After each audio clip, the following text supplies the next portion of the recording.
Welcome to the launch of Best Offices Ottawa 2021. I'm Michael Curran from the Ottawa Business Journal. Today, we're gathering you to focus on the launch of a project, Best Ottawa Offices, that celebrates aesthetically beautiful, functional, and healthy workspaces in the National Capital Region. In fact, it's the fifth year that we've done this project, and we're happy to do this virtual launch for all of our sponsors and partners in this project. I think we can all agree that there is a renewed focus on how organizations need to be using this office space, both now and, of course, in a post-pandemic world.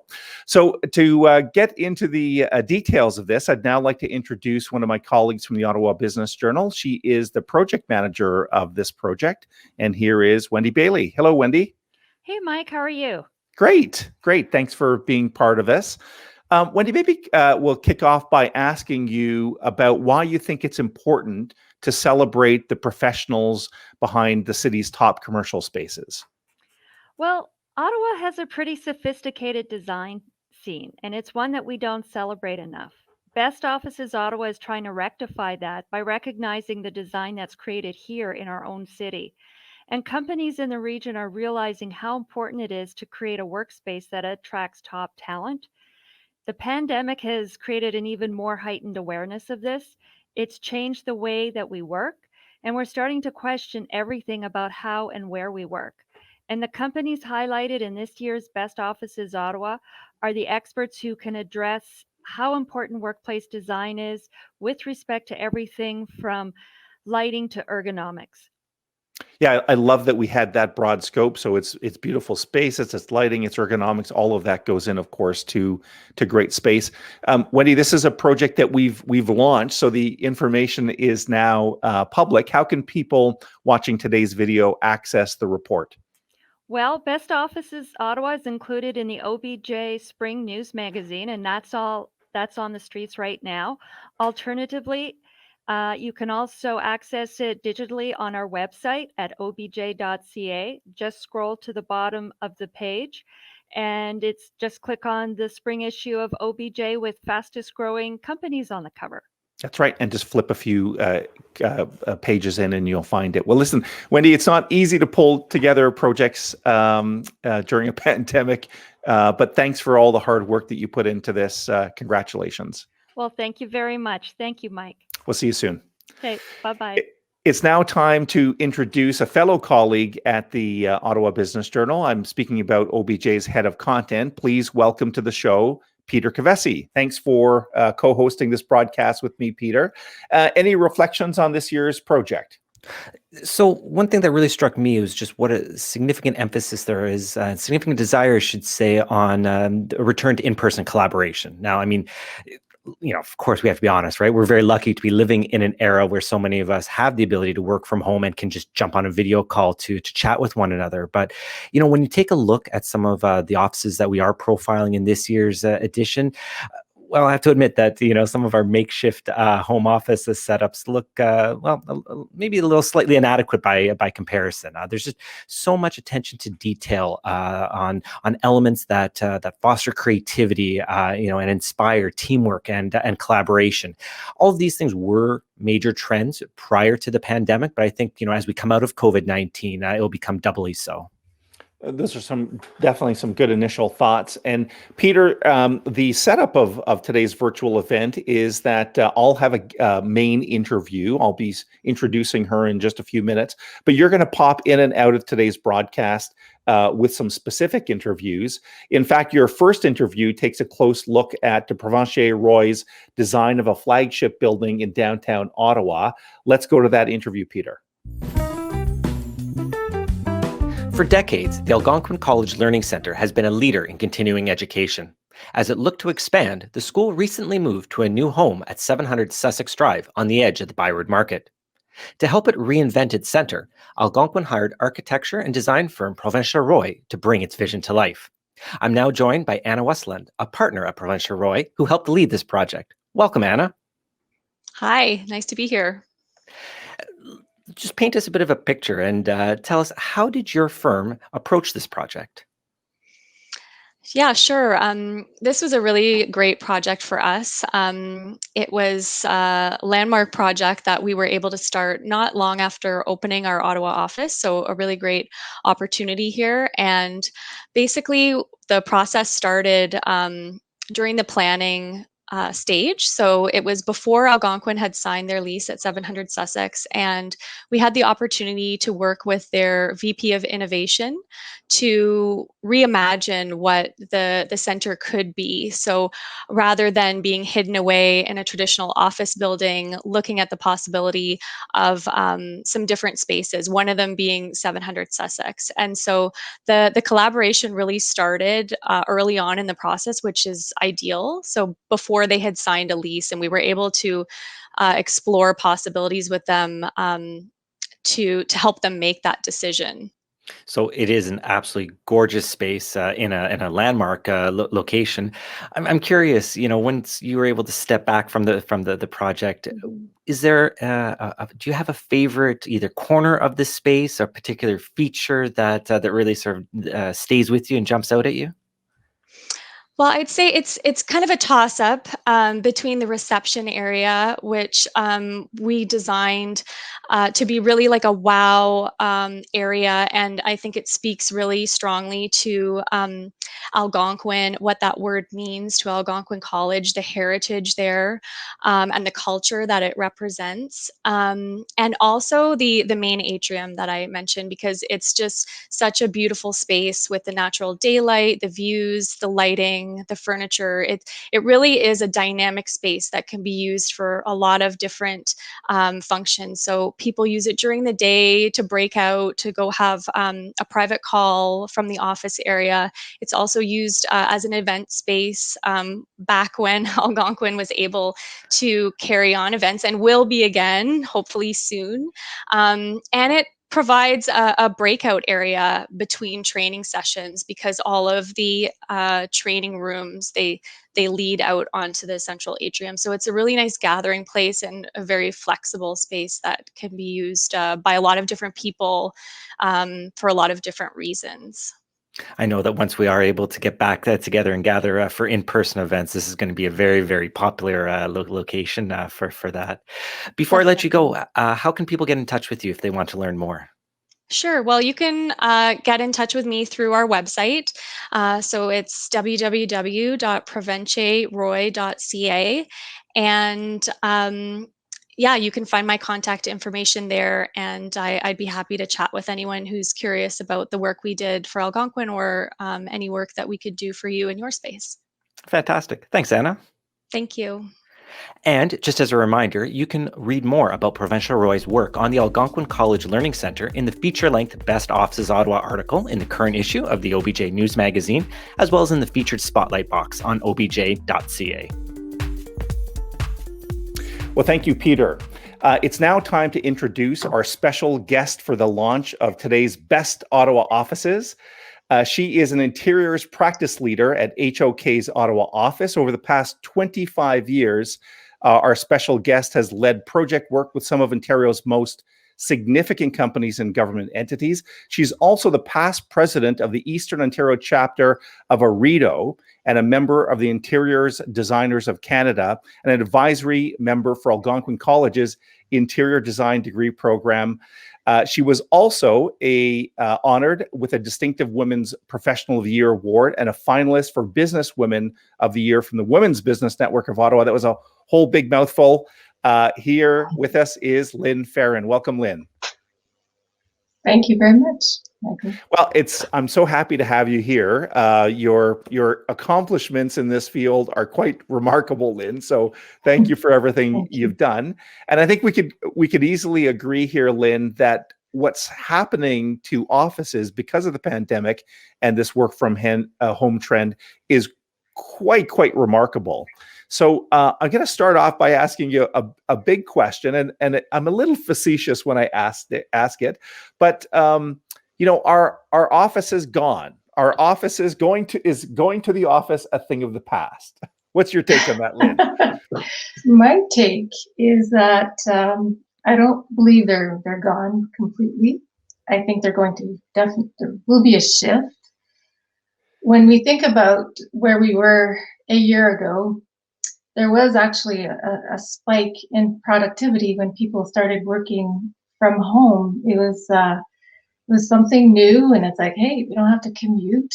There's more time where it's more focused. But a year later, now going into our second year, we're starting to see cracks. There's definitely a shift going on. People are just feeling a lot more isolated. Um, the social aspect of going into the office, there's just a lack of physical presence. It's creating barriers for highly creative or collaborative work. I think people are just really starting to want to go back to the office, and all of this isolation, people are it's hard to sometimes distinguish between work and home because you're always in the same spot. So people are working longer hours, and there's a bit of mental health issues happening. We're just too isolated. I believe that people want to at least partially come back to the office. That's for sure.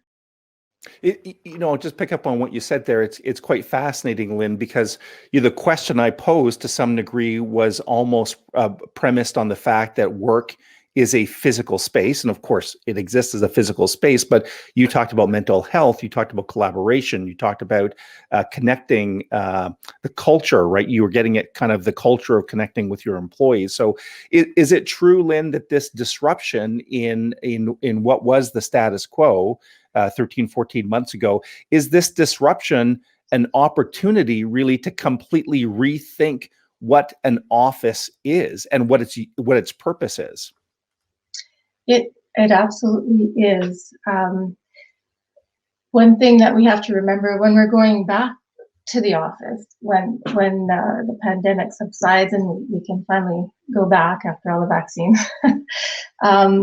there will be there will definitely be a shift, and what we have to do is not go back to the office that we had, because things have changed.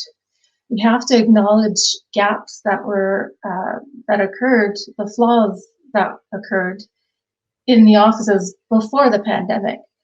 If the office was inflexible, if there was lack of social connections there, was there wellness programs in place? Was the technology up to par, just to help with collaboration and innovation? So now going back, we need to think really, really hard about the following types of things, like health and wellness, safety. The offices are not necessarily designed for disease prevention, so we have to look at cleanliness and just probably a lot more touchless technology where you don't have to touch door handles or elevator buttons, even soap dispensers, for example. So all of these programs need to be looked at, and also thinking about the environment and social governance. People are coming back to the office with a heightened sense of sensitivity or anxiety. So the office has to be a place where everybody feels comfortable coming back. I was going to ask, Lynn, are these the types of conversations? So, of course, you're a big part of HOK's office. You're part of ARIDO, which is the Organization of Designers. Are these the type of questions that are kind of top of people's minds these days? Is this what you're hearing from clients? Yes, absolutely. We've had quite a few clients. We had sessions with them to talk about what the best way is to go back and to get ready and to put all the health and safety measures in place. And even when we go back, even after the pandemic, just the idea of physical distancing will still be important. So the best way, I believe, for going back to the office, or the workplace, I should say, is a bit of a hybrid model. So this would consist of the hub, spoke, and home. So the hub would be the epicenter of the company. It's the heart of the company, and that would likely be the location, the prime location downtown or where the business is, and it would be set up with all of the meeting spaces, collaboration spaces, the highest technology for people to come together and do their work and collaborate, and also have individual spaces where people can go and do some heads down thinking. So this space would create it would nurture the company's culture, because people would be together and having that social connection that's so important for companies to produce their best work. And it would be a place where you don't necessarily have to own a space like your own desk, dedicated desk. It would be you would have access to the entire floor plate, and you would use it depending on what kind of activity or task that you would be doing for that day. The spoke idea, the spoke would be like a co-working space, or doing some work at a cafe, as well as condos. Think about condos. If they have business centers, that would be a good alternative. Not everybody is keen on working from home. There's some people who have little children or distractions, or they're just not set up properly ergonomically. So the spoke is a great alternative, and it just means that people don't have to commute as far, or they can get together at these spaces. Just like there's the GC co-working space at Place d'Orleans is an example for government. And lastly, the home, we can't ignore. We cannot ignore the home now. We've done multiple surveys, and surveys have been done all over the world by many corporations, and people still want to be able to work a couple days a week at home. Just again, because it's better for the environment. There's less cars on the road. When you're doing heads down, high concentration work, or even virtual training, you can do this at home. We've all been set up. We've all pivoted, and it's great to have that choice. So what happens is the employees are empowered to choose where they want to work and how they want to work, and this helps them become a lot more engaged and more productive, which is a great thing. So people are empowered.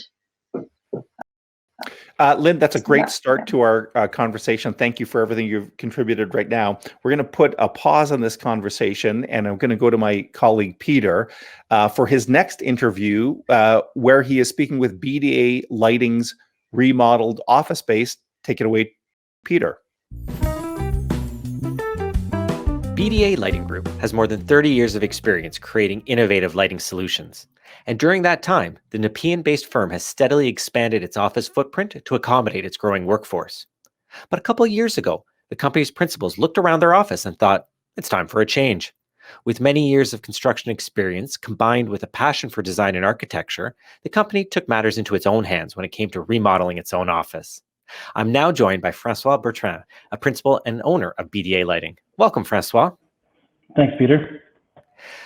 So tell us how you approached the office remodeling. What went into that project?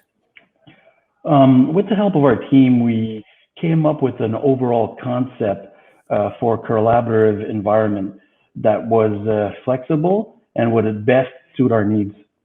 Our main goal was to create a place where everyone would feel comfortable and where we could host client events and hold our office meetings. The main use for the lighting lab is to showcase different product applications, present latest technologies, from acoustic luminaires to seamless lighting control integrations. We wanted clients to be able to interact directly with our people and our workspace. So now tell me about the role that lighting plays both in your office as well as some of the most memorable projects that you've had the opportunity to work on. When designing a space, you have to pick multiple finishes. Whether it's marble floors, stone walls, or artwork, a good lighting design brings those features to life, creates an emotion of well-being inside of the space. We take pride in assisting our clients with lighting solutions and facilitating the design process. Proposing ideas to light up a custom curved engineering wood ceiling or a multiple level atrium while keeping glare to a minimum is challenging. Some of our most memorable projects were the University of Ottawa Science, Technology, Engineering, and Mathematics building. It's a six-story, it has one of the six-story atrium and has multiple laboratories. The other project would probably be the Ottawa Art Gallery expansion and art courts redevelopment, being such a unique site, tying the new OAG to the existing arts court while maintaining a consistent flow throughout the gallery. So now I'm going to put you on the spot. When I saw photos of your new space, all the rich details just jumped out at me. What is your favorite part of BDA's new office? I think the Light Lab, I think it brings a sense of community. Everybody comes together inside that space to host events. It's like a kitchen where, most of your Christmas parties are held. Fantastic. Before I let you go, tell us, how can people get a hold of you or reach your firm if they're looking for more information? You could reach us on our website at bdalg.ca. Thank you so much, Francois, for joining us. Thanks, Peter.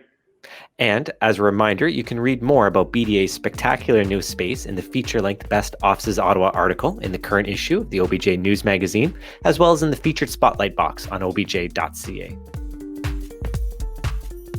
Well, thank you, Peter. Very interesting to see BDA Lighting's remodeled office space. Certainly something that inspires a lot of people, I'm sure. And let's welcome back now Lynn Farron. Lynn, thanks for joining us again.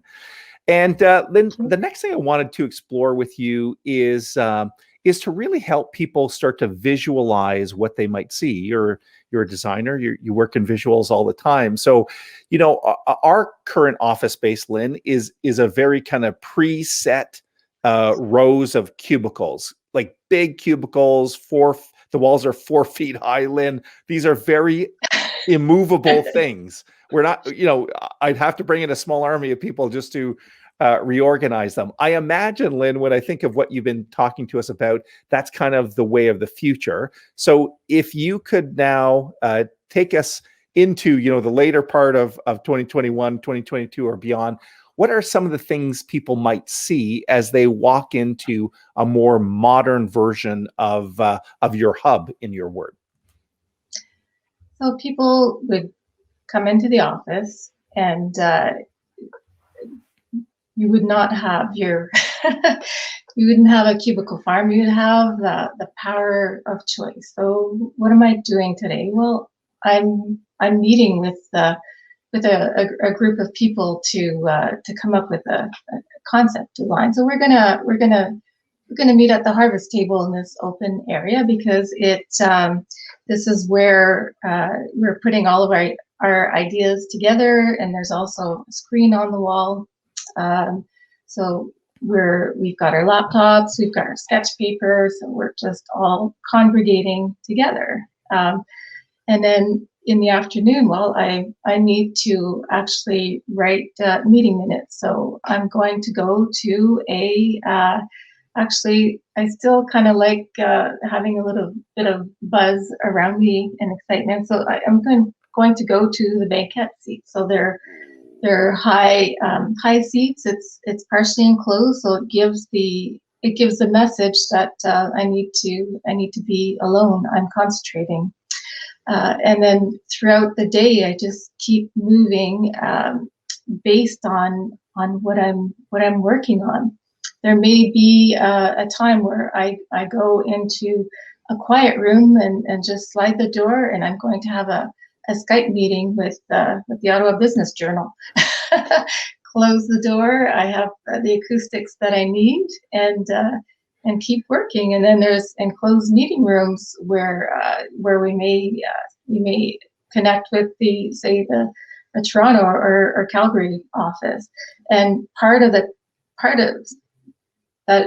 things that are just very important is also the technology, because now going forward, we're going to have meetings where half of the participants are in the room, and then part of them are at home or at a co-working space, like a spoke kind of a space.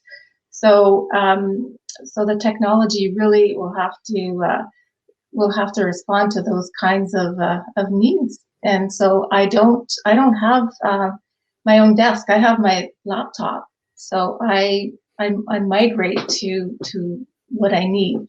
There may be some positions that would still have a dedicated spot if they need to be in the office every single day.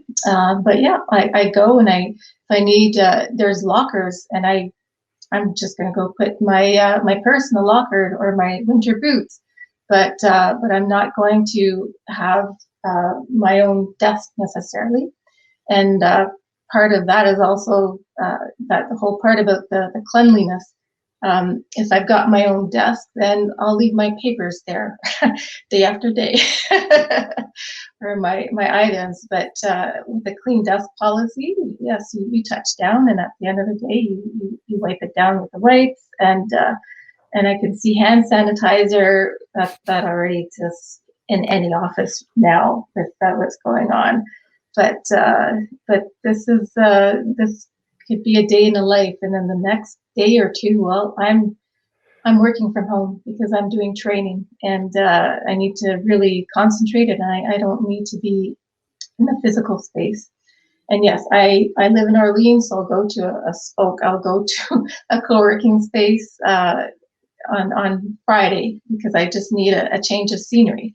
So moving around and not being chained to my little cubicle like I was maybe a few years ago, it really helps. It helps productivity. It helps innovation because we're communicating. We're getting energized. And in the hub, you've got the buzz and the social aspect, and just exchanging ideas, which is not necessarily the same on a Zoom or Microsoft Teams call. Listen, Lynn, I'm anxious. I'm buying into that vision. I want to work in that office and not the cubicle farm. By the way, I think it's exciting. Quite honestly, Lynn, to hear about that level of creativity, of flexibility, I guess is one of the key things that pops to mind. That I'm going to use different parts of the office or the hub or the spoke, as you've been saying, to do different things. So this is a great way. Thank you so much for summarizing it like that, because as you were walking me through it, I could see my day. I could see my day in this future office. So Lynn, thanks for joining us today. I really appreciate all the time and your thoughts on this. I know you're an expert in it. So thanks for your expertise. You're very welcome. Thank you for having me.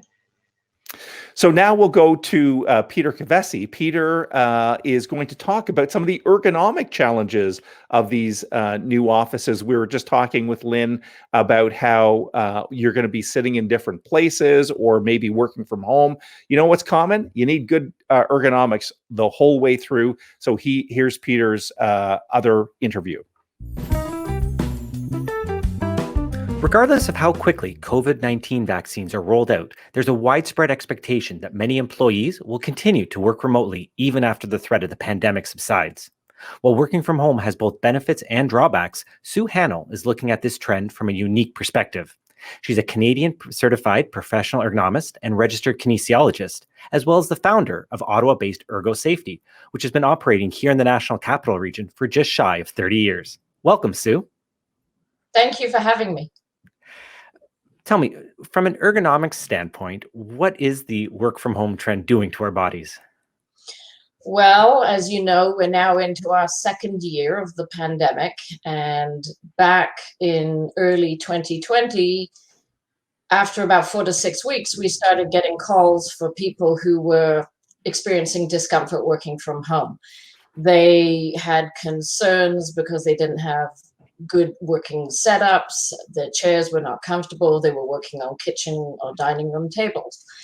And they were starting to develop repetitive strain injuries, or also called musculoskeletal injuries. And parts of the body that they were concerned about were the neck, upper back, lower back, hands, fingers, and hips. So interestingly enough, we are, as I said, now in our second year, and we're still seeing the same sorts of musculoskeletal issues being reported to us. And we're also hearing, which I know we're going to be covering, but we're also hearing a lot more about visual fatigue, and also called Zoom fatigue. So we have been dealing with a lot of that. People are developing headaches and just a general sense of stress from being on camera as much as they are, and you feel like you're in the spotlight, sort of like what I am right now. But so what we're finding in general is that there's a segment of the population that are quite well set up at home.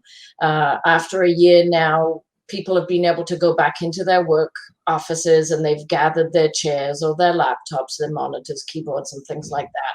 But every company seems to have different rules in terms of what people can gather and then bring to their homes. So we are still dealing with a large percentage of the population who don't have a good setup at home. And those are a lot of the people that we're hearing of. So I think what you said there, a lot of people can relate to what you just described. Help us though understand the why. Though, why is this happening to us? Why are so many of our home office setups less well equipped for our bodies than the offices that we left just over a year ago? Okay, very good question. So really, the number one issue that we're finding is that people don't have the traditional adjustable chair. So what's happening, one of the main things that's happening is that if you don't have an adjustable chair and you can't adjust it to the counter height or your kitchen table height or your dining room table height that you're working at, you are going to be at the mercy of that height. And so if you can't adjust your chair, what will happen is that your arms will be raising up to operate your keyboard and your mouse. So therefore, you're getting these upper body issues. The second part that we're seeing is a lot of neck and upper back issues related to the laptop. So like I said to a lot of people at the beginning of the pandemic, and people didn't know how long they were going to be gone for. A lot of us really thought it was going to be a couple of weeks. We were quite naive back then. And a lot of people just grabbed their laptop and they ran. And the smart ones grabbed the chair, the laptop, and everything else. But if you just grabbed your laptop, then you've been spending weeks and months on a laptop where it isn't designed for proper ergonomic use, and the arms may be in the right spot, but your head is going to always be angling down to the laptop, hence why we're developing a lot of neck and shoulder strain injuries. So the two big things that we're seeing is the lack of an adjustable chair mismatched with the height that the person has set their desk up or their computer equipment and the laptop. So I hope it's an unnatural posture. That's all fantastic advice. And I know your firm has started offering, even prior to the pandemic, was offering virtual assessments. Where can people go to find out more about your company and get more information? Well, we have a website, so it's ergo- meaning the hyphen sign, safety.ca. And we've got a fairly comprehensive website now. We have added a lot of our blogs that we've been sending out to our clients as well, just ergo tips on a weekly basis to keep you healthy at home, covering a lot of topics. But in there's a contact sheet that they can just click on and they can get some more information from us. We'd be happy to help. That's great. And as a reminder, you can read more about Sue's ergonomic advice for home offices in the feature-length Best Offices Ottawa article in the current issue of the OBJ News magazine, as well as in the featured spotlight box on obj.ca. Well, that wraps up the launch of Best Ottawa Offices 2021. I hope you enjoyed our show. This is going to continue to be a really hot topic, so please stay tuned to Ottawa Business Journal for continuing coverage. I want to remind you that if you're looking for the print report, the easiest way to get it is to go to our website and look at the digital edition. Everything's digital these days. So go to obj.ca, scroll down, look for the icon of our spring news magazine, and you'll find Best Ottawa Offices 2021 as a supplement of that. If you're looking for the print issue, there is a way of getting OBJ delivered to your home. In fact, go to obj.ca/delivery, and you can pay a small delivery charge to get a courier to drop that off at your home every quarter. That's all the time we have for today. Thank you so much for watching, and please stay connected to us for continuing local business coverage. Stay healthy, stay strong, and hope to see you real soon. Bye-bye.